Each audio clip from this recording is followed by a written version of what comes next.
Let's talk. Your health and wellness podcast.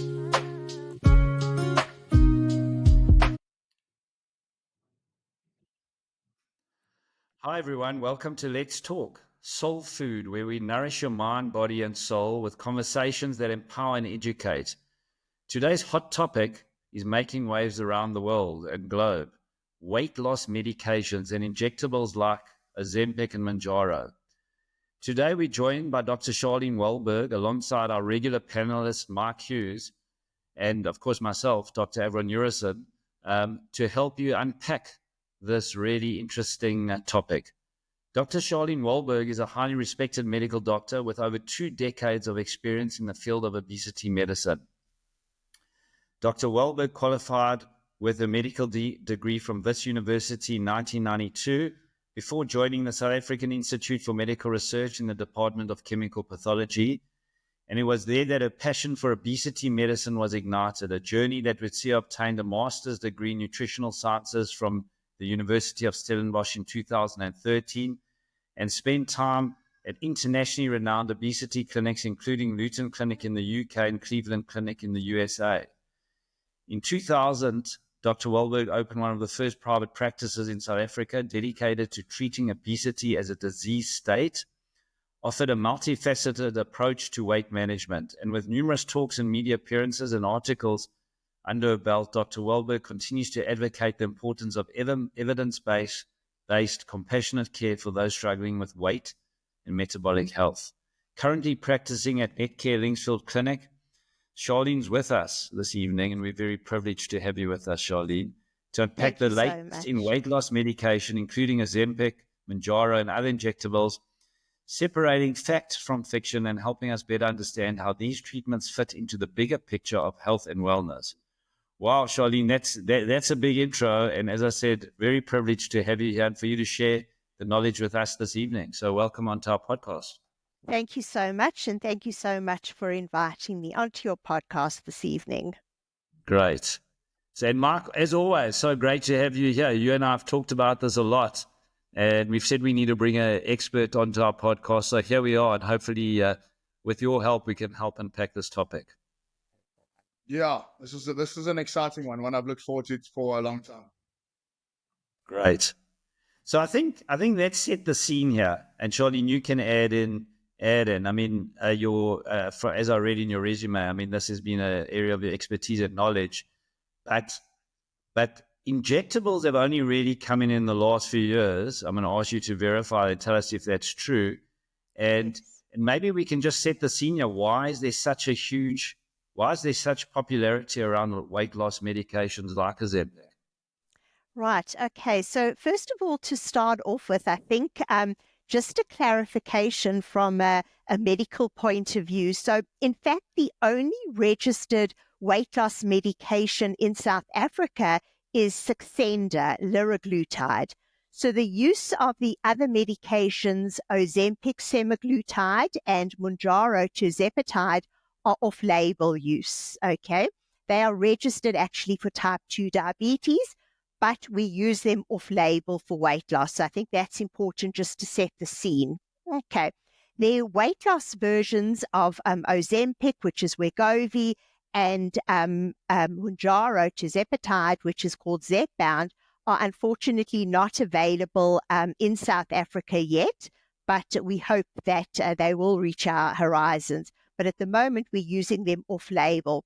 It's also important to note. Can you explain? So I think because I want to unpack it properly for our listeners. Yeah, when you say off-label, right? So we know that you can get Ozempic and Mounjaro as the medications here. When you say we use it off-label, what does that actually mean? So what it means is that they are actually registered by SAHPRA, our Medicines Control Council, for type 2 diabetes. Okay, and the dosage that we use these medications for type 2 diabetes is different to what we use in weight loss. So the molecules are exactly the same, but for type 2 diabetes, we use them in smaller dosages than what they are used for in weight loss. So I think that's very important to know in terms of patient management. Fine. But am I right then? But we do know that Ozempic and Mounjaro are being given out to, well, not, let's say prescribed, even though it's off-label, to patients for weight loss currently by doctors in South Africa. Is that correct? 100%. And we know, in terms of medicines, many medications are used off-label, a wide variety of medications. And as long as patients are aware that they are being used off-label, I think that's an important thing. Yeah. Great. So thanks for clarity. So now that we've got that out the way, and I think that was a very important point for people to understand, Yes. we'll go back to the question. Why? Can you clarify? We know that there's been a lot of medication around for many years, tablets, etc. Yes. And certainly when you started in your obesity clinics, we didn't have injectables. Right. Why is there such a popularity around now these medications, these injectables? Yeah. So I think what's happened over the last decade or so is that the medical professional, those who are treating patients who are overweight or obese, we now look to classify or define overweight obesity as a chronic disease state, like any other chronic disease state. So, for example, hypertension or high cholesterol. And so we feel that the management then of obesity has to be chronic. It's actually defined by the World Health Organization as a chronic, relapsing, progressive disease state.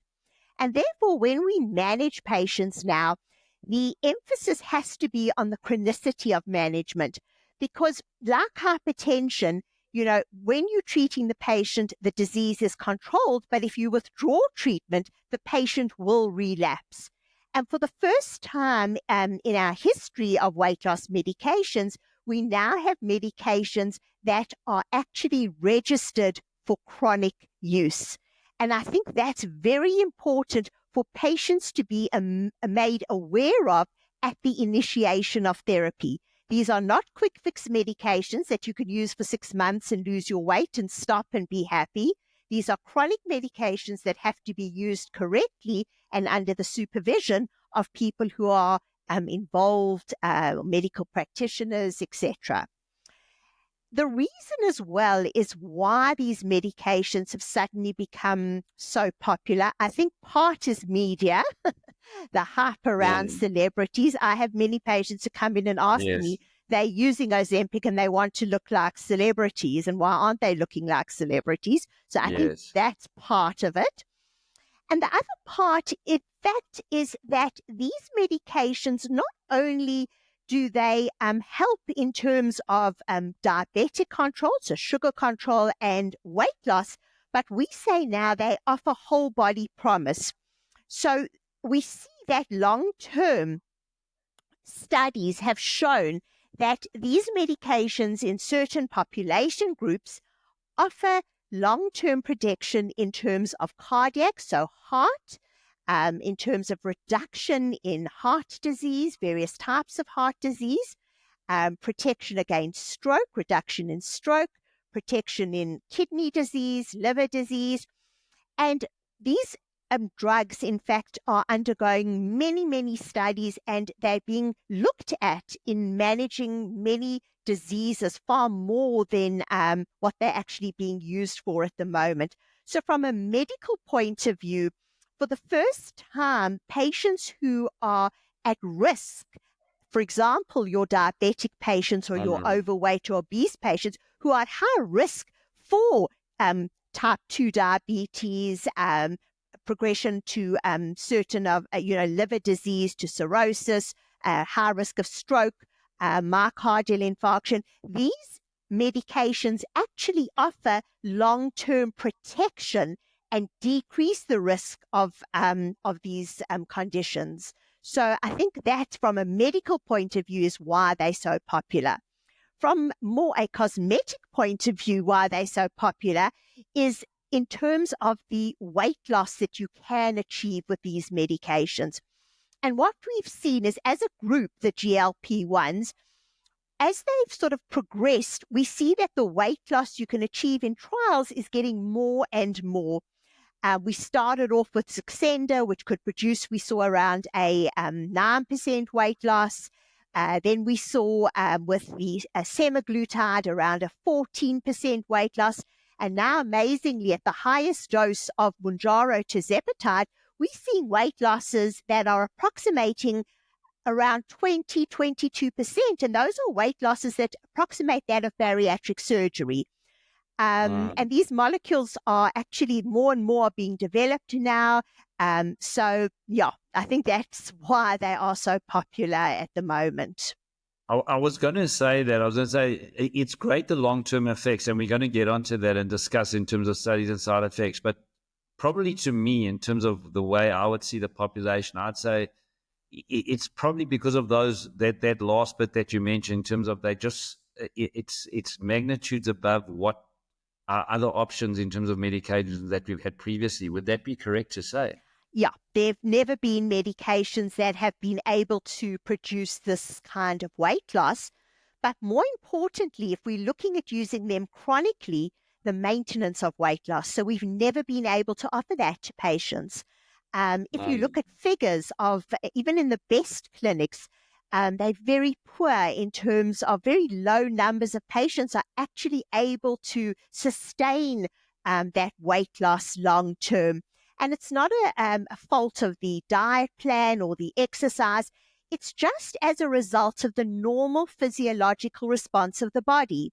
You know, our bodies are trying to kind of preserve our set point. So once you actually reach a maintenance goal, there are various mechanisms, physiological mechanisms that occur in the body that actually try and help, preserve our weight, and the patient reverts to their original weight, moves back to their set point, just as a result of our physiological need to preserve ourselves in a sense.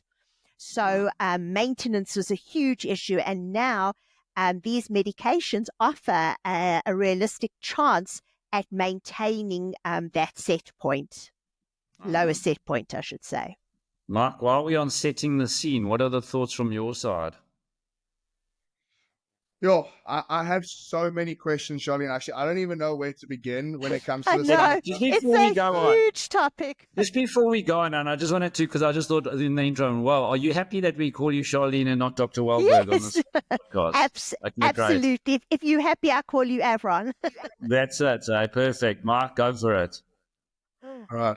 Unfortunately, I don't have the doctor title, so you guys are going to have to just go with Mark, but I'm okay with that as well. Great. Yes. I want to start off the discussion around this because it's interesting to me. If we're talking about something like Ozempic, and we're talking about things like PEDs in the fitness industry, right?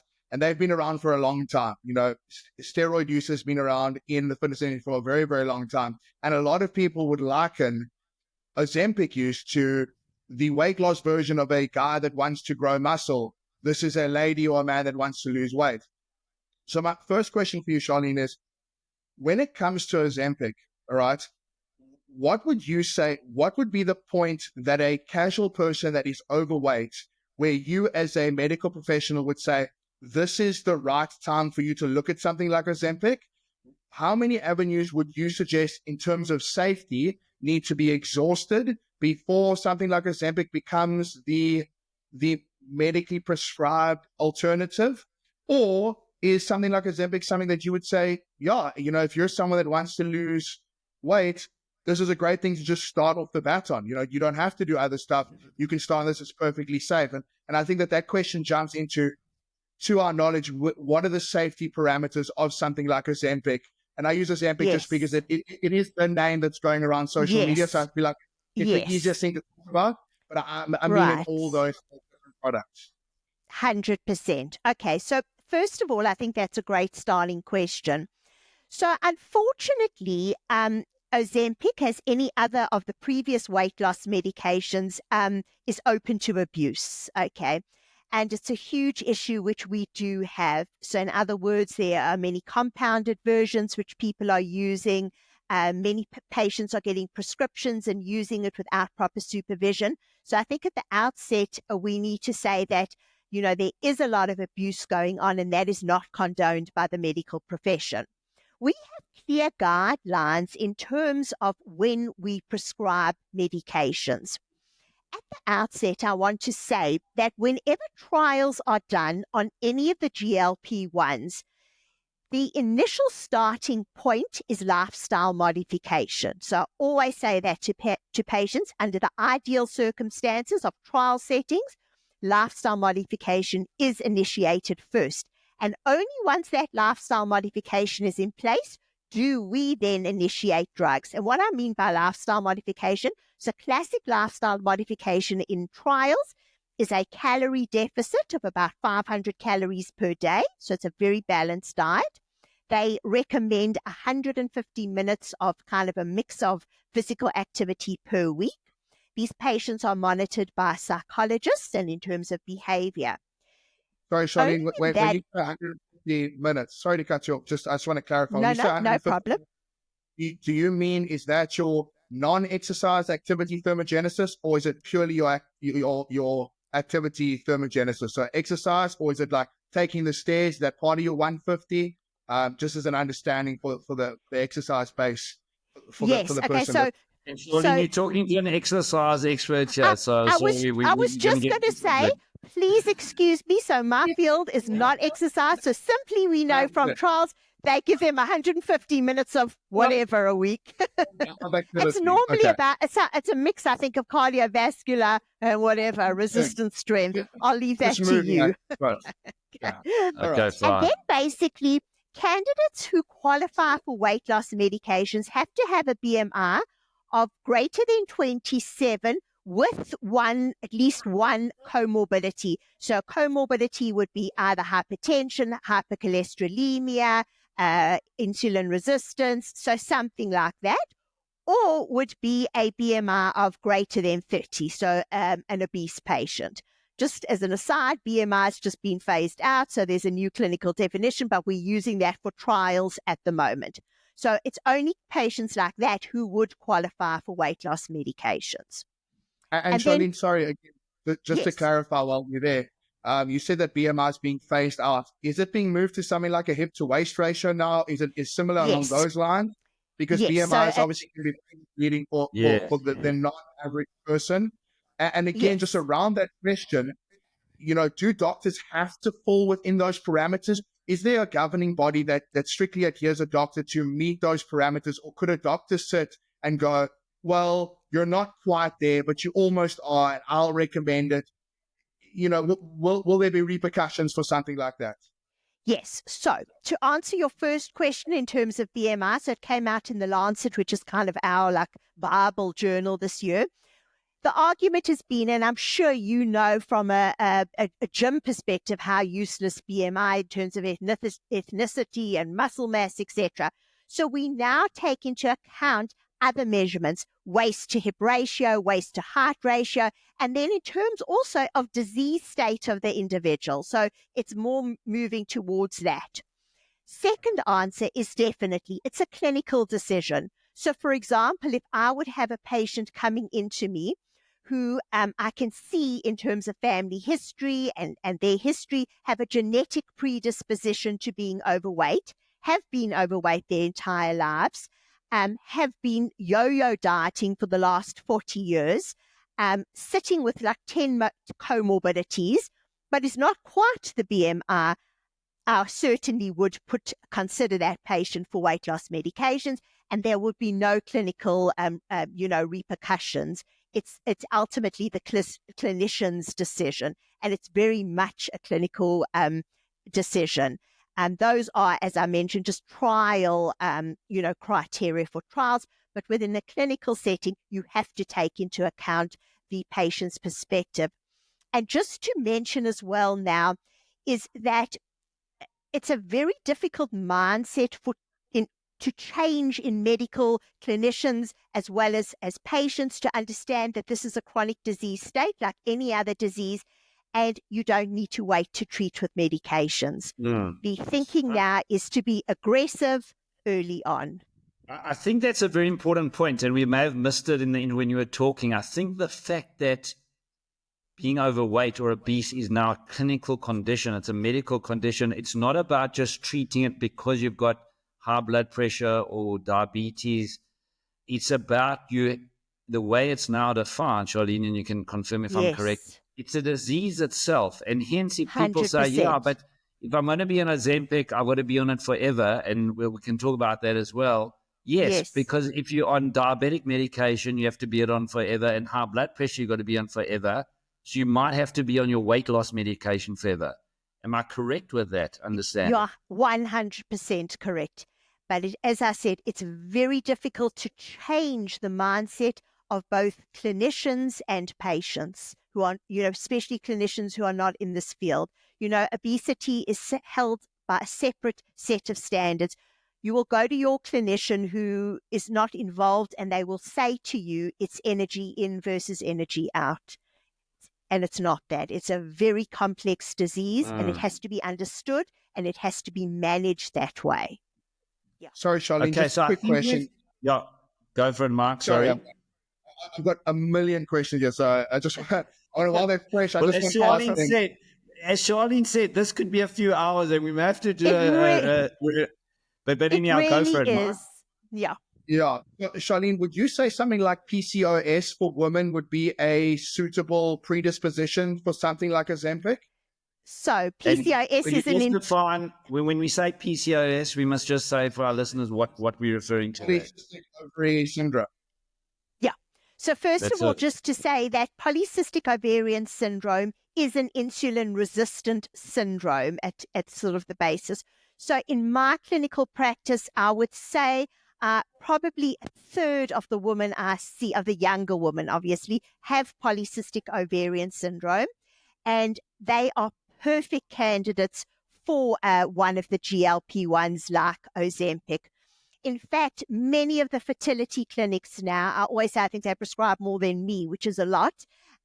They prescribe one of the GLP-1s like Ozempic for their polycystic ovarian patients because we know that a weight reduction of about 15% really improves these patients' chances of increasing their fertility and falling pregnant, without other interventions. And I've seen it many times over in my practice. So it's an amazing drug for these kinds of patients, not only in terms of the facility, but it also, many studies show unequivocally that it decreases the incidence of going on to type 2 diabetes.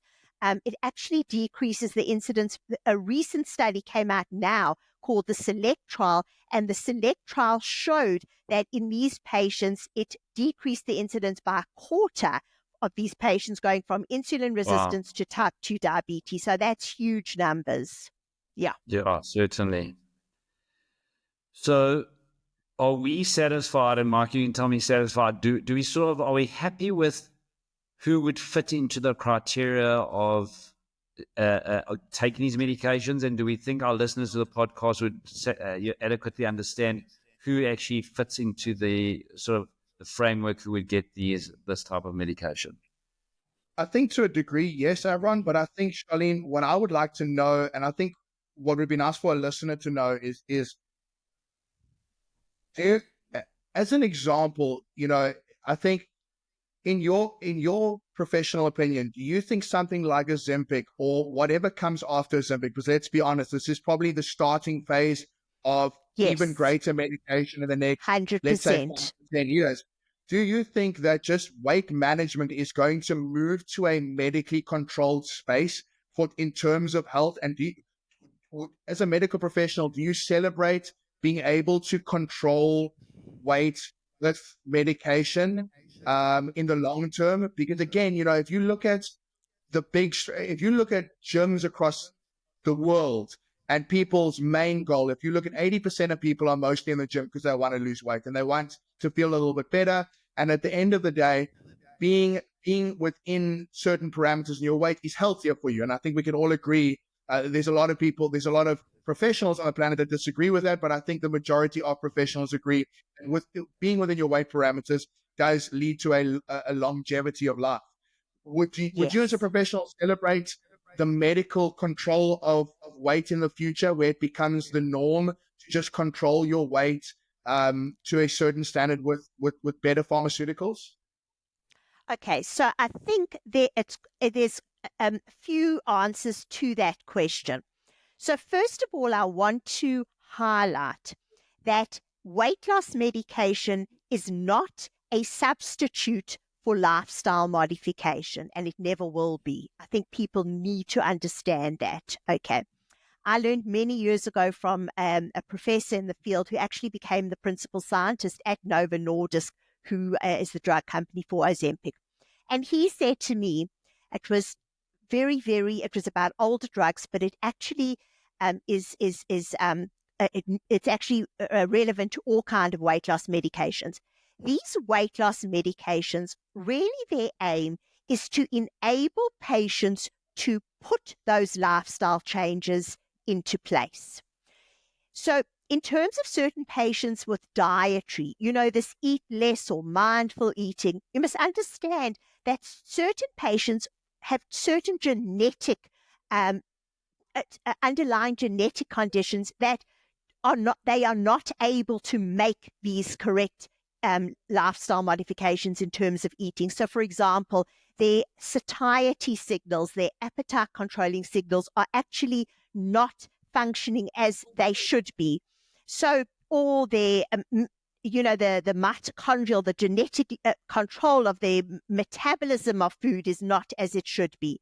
So really what we're looking at with these medications is to kind of level the playing field so that they're able then to put into play those dietary practices.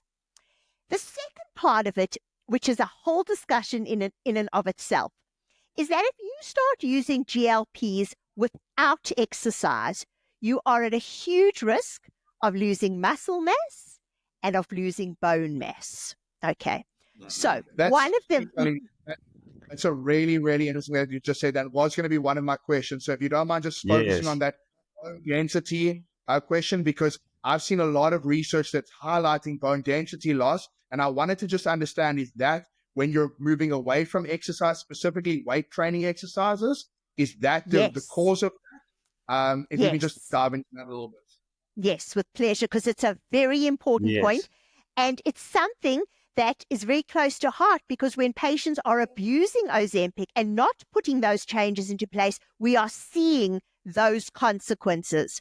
So a very recent study came out. There was one looking actually at bone density.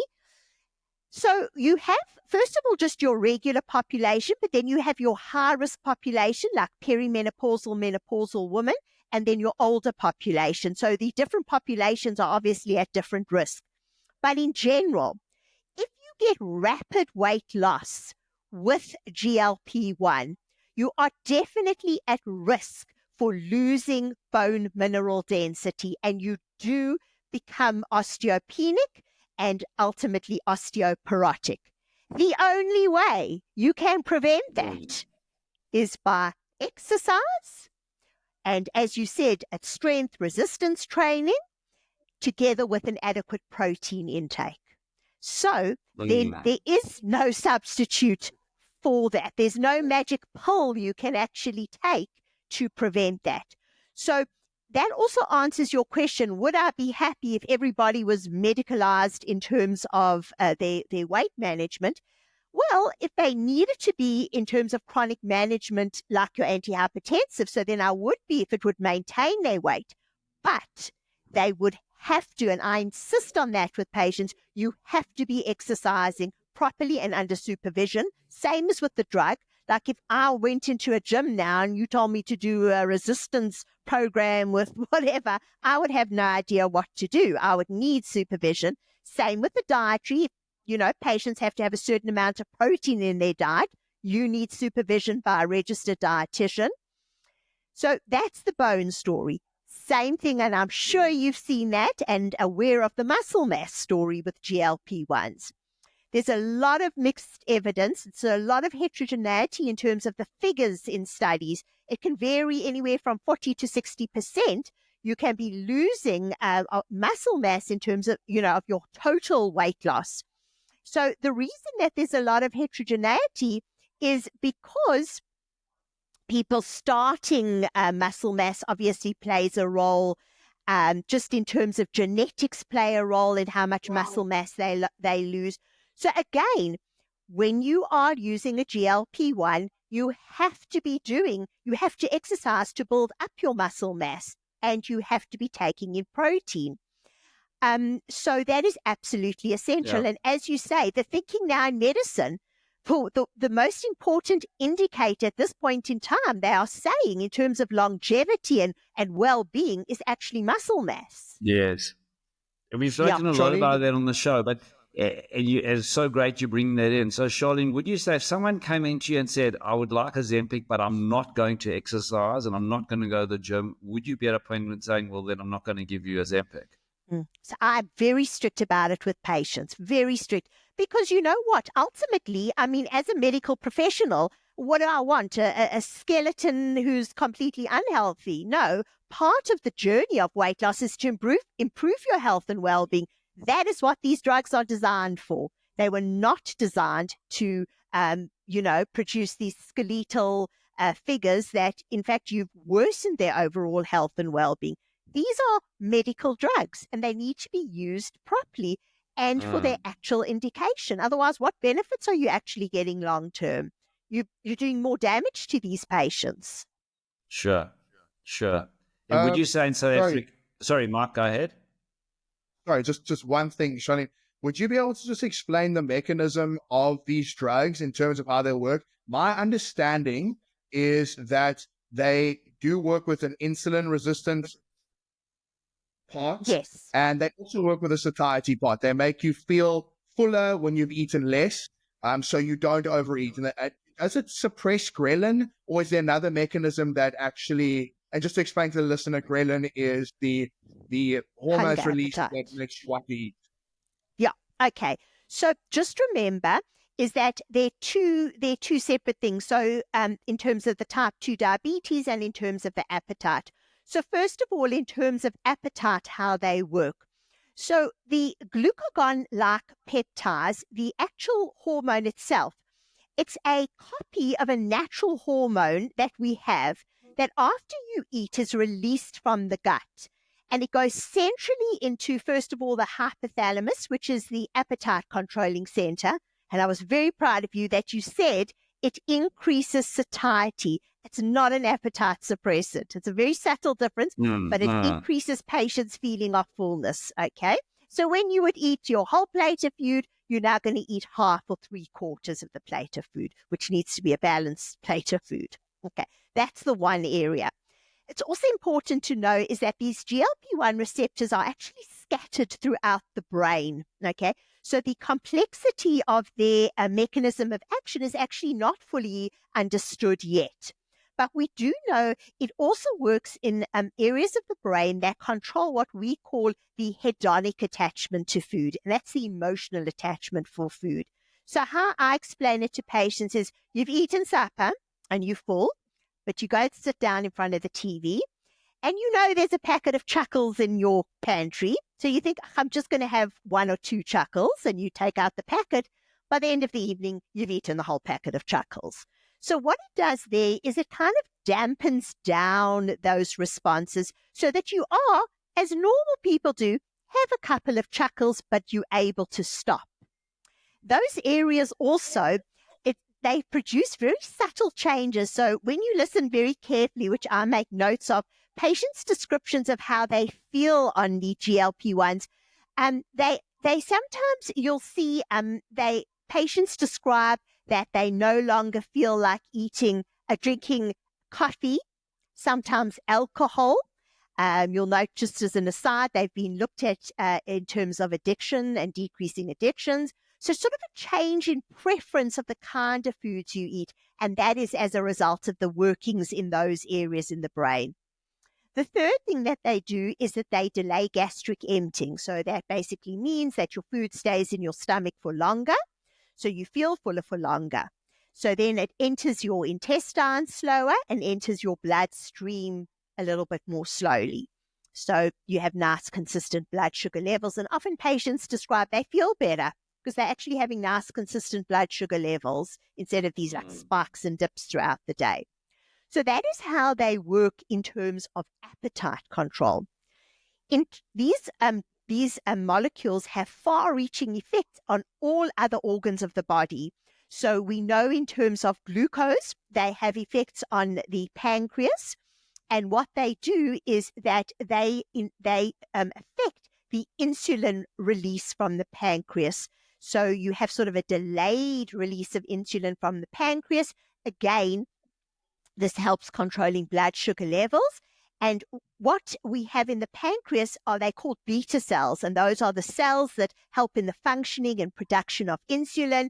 And what they do is they improve these beta cells. They decrease sort of death of the beta cells so that beta cell function is improved by them. I don't want to get too technical. If I'm too technical, you could slap me down. Then they have positive effects in the liver. Do you release less insulin, or is it just delayed?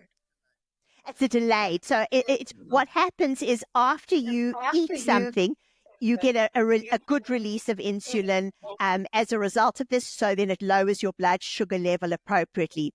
I won't get into too many technical details, but you don't get lows from this drug because it only releases the insulin after you've eaten a meal. So it's also safe in terms of that. Get you why you potentially, if you don't work out, have a rapid decrease in muscle mass because of insulin being such an anabolic hormone as well for muscle production. Because there's a delayed response and you're not training, you don't utilize the insulin like you would in a normal situation. Yeah, definitely. That could definitely be part of it. Absolutely. If you're recommending to a male looking to lose weight, obviously it becomes a very, very essential situation for a male to then do resistance training in combination with this drug. 100%, both male and female. 100%. And as I said, there are the at high risk groups like the perimenopausal women, older patients who already have got some sarcopenia. So you've really got to insist on resistance training. And would you suggest that there's a supplementation that you can use if you're using something like Ozempic, just like a calcium with a K2? Would that be a benefit to keeping your bone density up, even if you are doing resistance training and doing everything right? Is that a good supplement to use in combination? Yes, it definitely would be a good supplement. In fact, articles are coming out. It's quite scientific, but they're looking at a particular molecule now. It's in research and developmental phase to look if you take it in conjunction that it'll actually decrease that muscle loss. But it's an experimental phase at the moment. Yeah, that's very interesting. Let's keep up. So, Charlene, let's move on to we could talk about maybe the elephant in the room or something we haven't spoken about, right? And in terms of side effects, we asked both short and long-term side effects. Yes. Where are we in terms of understanding that? Relatively new medications on the scene, a couple of years, a lot of worries, a lot of people ask me about 100%. This, Mike as well. Where are we standing in terms of that? Yes. Okay. So, in terms of the molecule was actually discovered in around the 1960s, 70s, but only in around the 1980s was it looked at in terms of its diabetic effects. And the molecule then Victoza was only brought on about 2005. So it's only about 20 years. So it is new. And that is worrying in terms of long-term because we don't have long-term data. The only thing we do have is that because these molecules have been coming out and registered and re-registered, we have large numbers of participants going through trials. That's what we do have. And the trials have produced the same side effects and the same kind of complications. So the commonest side effects that you see, and this is across the board with all of the GLP-1s, are initially patients can be nauseous. You can see vomiting. You can see reflux because of that delayed gastric emptying. And then gut side effects, either constipation or diarrhea. Most of these side effects are minimal and pass with time. And if they are introduced slowly, which they should be, that minimizes the chance of side effects. Okay, so those are the commonest things we see. In terms of, there are always, side effects at the bottom of the list. You don't normally see, but sometimes you do see some unusual side effects. The things that have come up most recently that have been added to the package insert, so they have been around gastric motility and the slowing of gastric emptying. So, and this gastric paresis, which is sort of a paralysis of the GI tract. So, it is very unusual that you do get, I've never seen a case of it, but it has been reported. So now on the package insert, if you are going for any kind of anesthesia, you have to stop the GLP-1 at least 1 week before you go for the anesthetic, and should tell your anesthetist that you are on it. Just because of the delay in gastric emptying, they would be worried that you still would have some gastric contents in terms of reflux. Okay. Mm-hmm. The second two side effects are the increased incidence of pancreatitis and cholecystitis. So that's increase in inflammation of pancreas and gallbladder.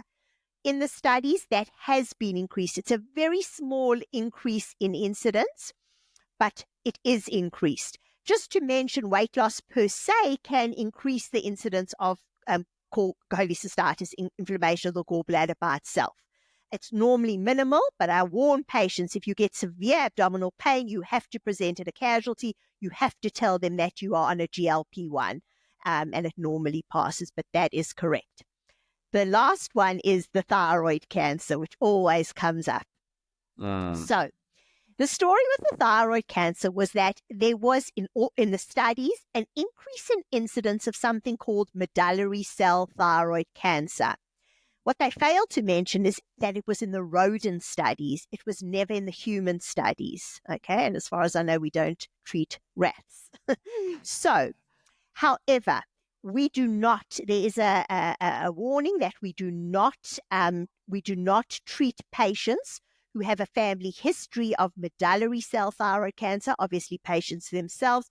I take it further, I don't treat patients who have had any family history of any form of thyroid cancer. An article came out in January of this year, a European study, which said there was no link and no increase in incidence in thyroid cancer. So that's that one. It's not safe in pregnancy and breastfeeding, so please don't use it. If you do fall pregnant on it, you stop immediately. Right. Okay. Anything else you picked up No, on I TikTok? think that's right. Because I think, and I'm going to hand over to Mark now, just in terms of side effects, but I think also, and we've seen this in terms of studies, like one has to go back and see, well, what was that saying? What does it show? Example, you're showing thyroid cancer, yeah, but that wasn't in humans. It doesn't mean the risk doesn't exist. Yes. But also, and you need to be cautious. I think one has to take a step back and saying, okay, well, you've got the risk of being, and it's a disease, right? You've got a risk of having a severely or high BMI, however we want to define it, or being obese, which has its own side effects and implications, versus bringing down the weight and significant decreasing your risk of disease going forward. So anything you take or put into your body, there's a risk, right? And I think 100%. It's about weighing up the risk. Is that the correct way to look at it, Charlene? 100%. As with any medication, it is a medication. It has side effects. It is a chemical substance, and you have to. It's risk versus benefit. Yeah, definitely. Mark, on your side, did you have questions on the side effects and risks? Not necessarily questions. I think it's just important that a listener understands that the side effects that are mentioned here, I mean, a lot of those side effects, I'm sure Charlene could mention for vitamin C tablets, for multivitamin tablets. It's everything that's ever recorded on something is a list of side effects. So as you said, Avron, I couldn't agree more with you, is you have to really weigh up the risk of you being overweight and the list of proven diseases that come with that versus taking something that can possibly regulate that, and the small list that is present, don't get me wrong, of taking the medication. But I think that from my side, and I think this is a very important question for the casual day-to-day person, and for someone that works in the gyms that sees us kind of every day, I can without a doubt tell you that people that want to get their hands on this will get their hands on this, whether it's through a medical professional or through a black market person. It's just unfortunately the way that the industry works is people want to get something without going to pay a doctor, whatever fee it takes to get to the final point. And then they might not even get prescribed the item that they want because the doctor might disagree that they need it. So, Charlene, you do not have to answer this. This is me poking in the dark. In terms of the casual person, if someone went and got Ozempic through the wrong channels, right? I think for me, always important to educate people because it's not the best case scenario we're looking at. It's the factual case scenario that we're probably going to be dealing with. Yes. What are the dangers of someone using something like Ozempic that doesn't know how to use Ozempic? I think that's a very, very important question because I know without a shadow of a doubt, people are going to be using it, and people need to understand that there might be really serious side effects and consequences, or there might not be really serious side effects and consequences if you follow exactly what you've just said now. If someone trains and changes their lifestyle, can the wrong use of Ozempic be detrimental to their health, or is there like a good leeway in terms of dosage on Ozempic? Yes, that's a great question, Mark. Really great. Yes, it really is a good question. So first of all, my intro to that is where they're getting it from. You need to know, and this is a problem worldwide, that there are no compounded substances that have been registered anywhere on this planet. Okay, so that's number one. And Charlene, what you're talking about there is, because we do, and I just want to educate that there are compounding pharmacies where we have heard and we do know that you can potentially get Ozempic-like compounds from. Is that what you're referring to? That's what 100%.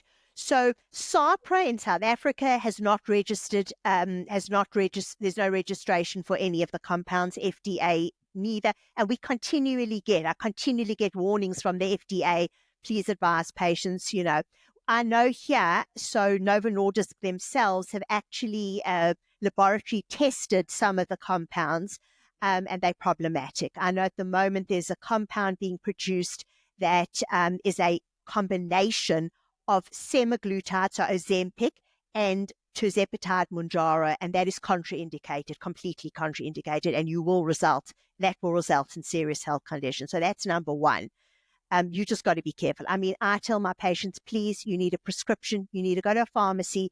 It's either from Eli Lilly or Novo Nordisk. Okay, so that's at the outset. You don't know what you're taking. So in terms of complications, you actually don't know what complications you're going to run into. Okay. If, say, you do get the proper medication and it's unsupervised. So really, they're actually very safe medications to use. First of all, is because there are actually no interactions with any other medications, which is amazing.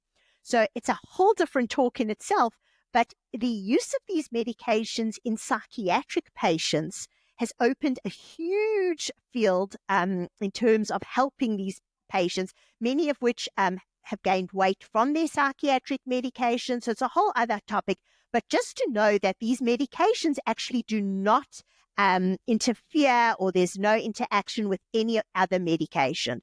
So that's very, positive to know in terms of safety, whether you need a vaccine or a painkiller or an antibiotic or cortisone, they're safe to use with everything. They don't interfere with mood. They don't interfere with sleep. So from that point of view, they are safe drugs to use. Just in terms of dosing, so it would be with any other medication, is that if you stick to the prescribed dosing regimen, again, you should be fine. The adverse effects would only really be the adverse effects that I have described. And again, your risk of the more serious adverse effects would obviously be increased if you were using doses higher than the recommended dosage. So they actually are safe medications in terms of general usage. Your problems would be, as I said, long-term. If you're using it as a quick fix, really what's going to happen is they have detrimental effects in terms of your metabolic rate, as yo-yo dieting does. So it would be the same thing, losing the weight and then regaining. And so that's really would be a long-term, your major problem. But beyond that, they are actually safe drugs and relatively easy to use. So, Charlene, just to answer it, just the key question is your answer is that you shouldn't get it from the compound pharmacy because you actually don't know what they're putting in that compound. It's not the fact that potentially that's probably the real risk and danger. And that's 100%. That's the risk and danger. You actually you don't know. It's just because it's unsupervised. That's all. Yeah. I just don't know. Yeah. Patients will come and ask and I'll say, well, I just don't know. It's like with any, sometimes they come with herbal preparations. Say, I just don't know. You just don't know what's in it. Okay. So I think that's Okay. the answer. And then in answering your question, there's a $1 million question as well, because a lot of people ask me this, and Mark, I'm sure you get as well. So you've used it for a year, you've lost your weight, you're doing well. If I stop it now, right, but I carry on gymming and exercising, etc., will I regain the weight? So is it actually a lifelong commitment to taking it? Yes. Or if I stop it, what do the studies actually show on that? Yeah. All the studies show the same thing. So what you see in the studies is you start off at your weight, you start the medication, and you see the major weight loss occurs within the first 6 months, and then you kind of start plateauing as you do with any weight loss program. As soon as you stop it, what you see, the graph goes slowly like this. You slowly start drifting up, and it doesn't matter what you do. Even if you're eating excellently, you've cut down what you eat, you're exercising, lifestyle, everything, It's the you're same going to put story the weight back. as your antihypertensive. So say you're on it and you are afterwards you've been exercising, cut salt restriction in your diet, whatever, meditating, that blood pressure will go up because it's your set point. It's your physiologically, genetically predetermined set point, and your body is just preserving yourself. However, we have seen in studies, if you taper off slowly and don't stop immediately, there is a decrease in the incidence of weight regain, and that's very important.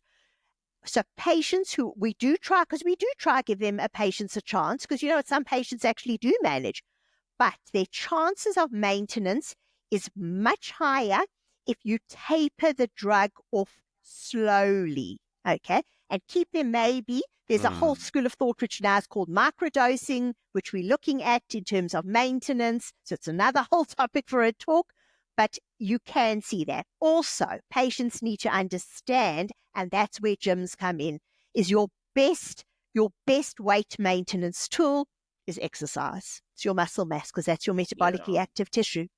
Your best chance of maintenance is going to be if you are consistently exercising and keeping that muscle mass up.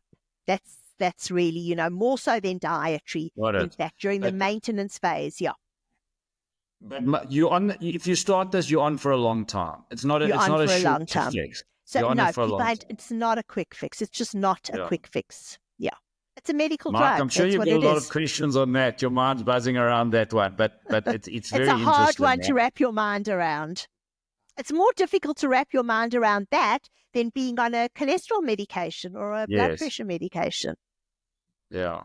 No, I mean, again, for me, it does make sense. I understand that, again, a lot of these things are treating physiological issues that have nothing to do with calorie surplus situations. Yeah. And as you said, Charlene, a set point often makes a lot of sense with a lot of people. And I think it's a lot more predominant in women than it is in men. I think that estrogen, unfortunately, fights females in weight loss versus testosterone. I think an important question, and probably be my last question for you, is, as you said, people are going to be on this for a while. What are the cost implications of being on something like Ozempic? Number one, is it by your medical aid? And number two, if you're going to be on private healthcare, what are you going to pay roughly every month to be on Ozempic? Yeah, that's a great question. And that's a question worldwide. In fact, articles are literally just coming out, and they come out not only in medical journals, but in like The Economist, etc., is the cost. The cost is a huge factor. And unfortunately, patients who need it cannot afford the drug. These are very expensive drugs. They are talking about generics, actually, fortunately. So that's a huge issue. Just to set the playing field is that weight loss is considered cosmetic by private medical funds. So that's a huge problem. So in terms of reimbursement, you will get nothing for weight loss, and it's around the world. It's a huge, huge issue. It's a fight. Yeah, Charlene, is because we started this conversation saying that obesity is being diagnosed as a chronic disease, but you've got medical aids that are not step into that space and pay for something. It's such an interesting kind of conflict between what you would think would be a green board in terms of. You would think medical aids and funds, and I'm sure this is a hot topic for you, Charlene, so we're getting you going on this. I think you need the actuary from the medical aids. But you would think, Mark and Charlene, that I would say, that medical aids and funds should be handing this out in the streets to those who need it, because it's a disease and it decreases long-term disease and mortality. So it's like saying people have diabetes, but we're not going to treat diabetes, right? So that's sort of what I'm understanding. Is that correct, Charlene? Yeah, this is such a hot topic, and oh my gosh, they're saying that the way we're going, by like 2035, half of the population is going to be overweight or obese. We haven't even spoken about childhood obesity. The numbers are staggering, and this country, the numbers are even more staggering. So it's a huge thing. I think maybe we got to come back and do a show on that. There are two questions from my side that I think we're going to, because time is starting to run short, but I just want to tackle and just answer, because listeners have come to me on this, is firstly, if someone comes to you and said, and I mean, the answer here could be long, but maybe we can try and keep it brief. I'm weighing up between doing a gastrectomy, which used to be the old way of treating this. That's a surgical procedure to give similar effects, or take Ozempic. What would you say to them? And my second question is, if you could, a two totally different question is, the new type, say a Mounjaro, how does that sort of differ to Ozempic? So if we could, those are my last two questions, and you can look at answering those. Okay. So first of all, the answer to your first question, bariatric surgery versus medication. So it depends if you land up in my office or the surgeon's office. You'll get two different answers. So in my office, just by the way, I want to add in that bariatric surgery is covered by medical aids. And it's thanks to actually Professor Tessa van der Merwe, who really fought that battle many years ago. So what we do is now we try first with medication, because Mounjaro tirzepatide at the highest dose, the weight loss can approximate that of bariatric surgery. However, if you have a patient presenting who has sort of medical emergency, so in terms of the type 2 diabetes, it is completely uncontrolled. They have other comorbidities, which we haven't spoken about, like sleep apnea, and so they really are in a crisis, then you would actually go for bariatric surgery, because in terms of bariatric surgery, the remission of those conditions is very much quicker than with medication. So that's kind of a very short, simple answer. Okay. So, but if you don't have those urgent conditions, rather go long term. You would try the medication first. Fine. Yes, definitely. And Charlene, the difference. The Mounjaros, the newer ones that are coming on stream now. Yes. Okay. So the earlier GLP-1s were what we call single agonists. So they had one single GLP-1 agonist. Tirzepatide, Mounjaro, is like next up in the field. It also has a GLP-1, but it has a secondary inhibitory molecule called a GIP. So it's like another inhibitory molecule. So therefore, in studies, we see that the sugar control is better, as well as the weight loss is higher. There is now coming out in about 2006 or 7, a triple agonist, which now has a third inhibitory molecule. So watch the space. Would you start someone as a Ozempic or Mounjaro or taper it, or if someone coming to you now in 2025? Yeah, well, I've had this dilemma for the last 2 months. It's a very individualized decision. So it's no blanket answer. It's really going to depend on the patient, where they are. Have they been on a GLP-1 before? There's no uniform answer. It's definitely an individualized assessment. Got it. Mark, any last questions for Charlene? I know it's been a jam-packed show, and I'm going to say we definitely going to bring Charlene back, but anything you want to finish off with from your side? First of all, just to thank you for being on. I think it's a lot of questions answered, especially for people that are very interested in this topic. I think the last question for me is, and it's just a rough amount, because I know that I'm going to get messages from people saying, like, what is the actual cost? Just a rough number. If someone's going to go on something like Ozempic, what are they paying per month? Yes. Okay. So it's going to depend on the dosage. Okay.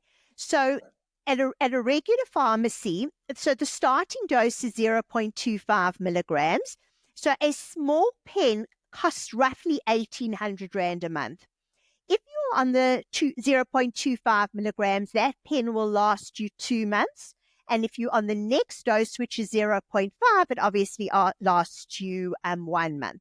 The bigger pen, which is the 1 milligram, which I think most patients land up being on, is around 2,700 Rand a month. So I think that's roughly what you should bank on. The Mounjaro, which has just come out, they actually have come out in vials to cut the cost because it is exorbitantly expensive overseas. We are like highly subsidized. So each vial costs about 900 Rand, and you need 1 vial per week. So you're looking roughly at about 3,600 Rand. Okay. What's interesting though, which I can't understand, is that with the Mounjaro vials, is that as the dose increases, the price doesn't increase of the vial. So, yeah. So that would be your, yeah. So, Charlie, we're looking at, say, between 500 Rand and 1,000 Rand a week, a dose on average, Mark. That's probably where you're looking, and it's, in most cases, you're going to have to fund that yourself. Yeah, I know with these medical aids, it comes out of savings and it's very complicated, but at the end of the day, you're paying for it yourself. But listen, if you're not going out for your steaks and cappuccinos and burgers, then maybe you can say, well, I'd rather pay for that medication. That's it. With the older drugs, I used to say to patients that money you were going to spend on the chocolates, put it in a jar, and at the end of the month, you'll see how much that adds up to. Charlene, thank you. It's been fantastic. What's your key message is what we can finish off with for those considering weight loss medication? Yeah. My key message is it's not a quick fix, and lifestyle modification is essential. You will get the best results from these medications if you use it in conjunction with healthy lifestyle modification in terms of dietary, healthy diet together with exercise, which must be a mix of both resistance and cardiovascular. And the whole process should be supervised if possible. Yeah. Charlene, Dr. Charlene Wolberg, thank you so much for sharing your thoughts on this trending topic. It's been really insightful. Mark Hughes, thank you so much. It's been so valuable having you in as a co-host, asking the questions. And I think, Charlene, we're definitely going to have to bring you back because there's a lot of questions and topics we didn't touch. An hour's gone. And we feel we've only touched the surface, but it's been really enjoyable, insightful, and just thank you for your time that you've given us. Absolute pleasure. Thanks for inviting me. And just to tell our listeners, if you've enjoyed this episode, subscribe, share, and join the conversation by leaving your questions and comments. Until next time, feed your soul with knowledge, kindness, and self-care. Thanks, everyone, and goodbye. Thank you. Thanks. Thanks. Let's talk.